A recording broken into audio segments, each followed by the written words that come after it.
Hey, Colabcoaching yet again. It's just some wise words of wisdom for the week. It's the second week of the emotional resilience series.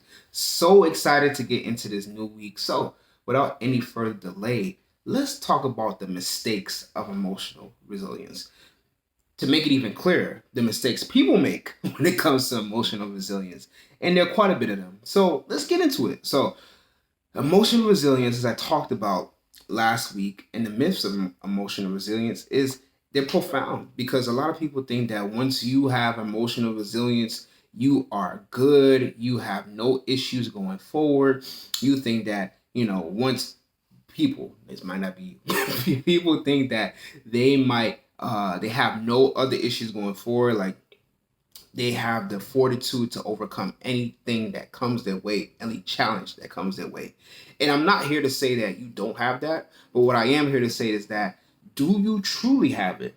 Sometimes it's easy for us to say, okay, I accomplished one thing. Oh, I overcame this one thing. Oh, I mastered this one thing. And that means I can apply that type of uh, learning, growing, manifestation, and wisdom into all parts of your life. And I'm not here to say that's not true, but I'm here to say don't put everything in the same category. Don't put everything in a blanket statement. We all good. I'm all right. Everything's perfect. No, we can't do that because every emotion is different. Every situation is different. Each relationship is different. So you can't apply, let's say you or your significant other, what you got from a previous significant other, and you had emotional resilience there and you're applying it exactly to the new relationship. That's where a lot of problem comes in relationships because a lot of people, and I'm definitely not might, I am a person that has done this before in the past. We tend to compare and contrast people. We tend to compare what happened in our previous relationship to our current relationship. We compare the people that was in our previous relationships and then compare them to our current relationships. It takes a lot of effort and growth for you not to do that. But a lot of people tend to just jump into the conclusion that, okay, I overcame this past traumatic event in my past. So that means I can overcome every single thing that comes my way with that same blueprint. Not to say that's not true, but I'm saying is that we cannot put how A treated you into B and C's columns. You cannot put how C treated you into A and C's columns, if you get what I'm saying. So, to make it as simple as possible, we have to realize that each situation, each person has a different level of emotional resilience when it comes to it.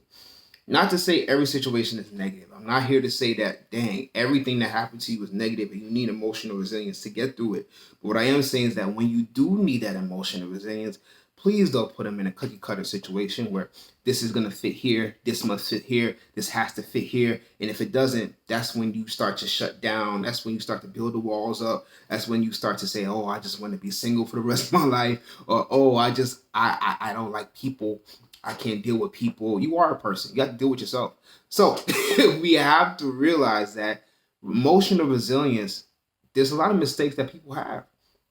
One profound mistake that I wanted to highlight, there's a lot of them. So as I said earlier, one profound mistake is that people think that they will not be affected by triggers once they have understood the situation that happened to their past. They became emotionally resilient.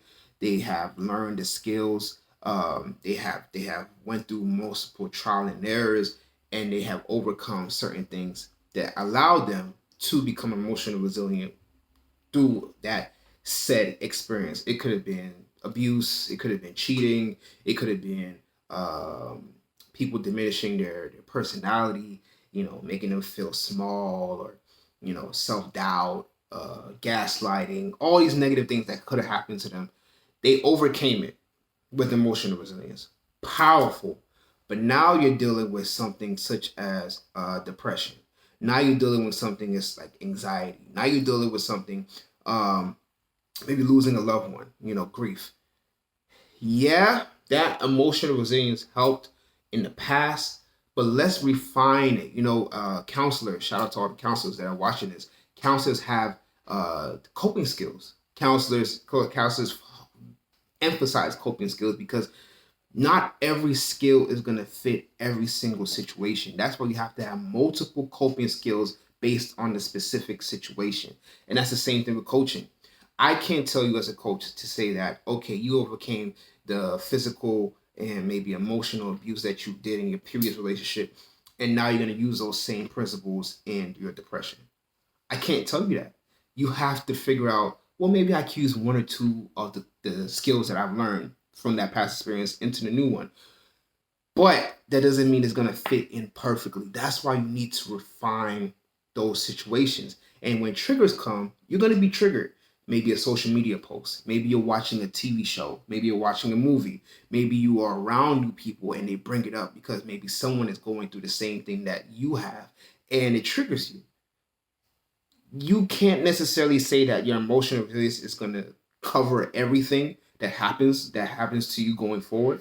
What I'm here to say is that you have to gain the skills to equip yourself to maneuver, pivot, and move forward in those situations.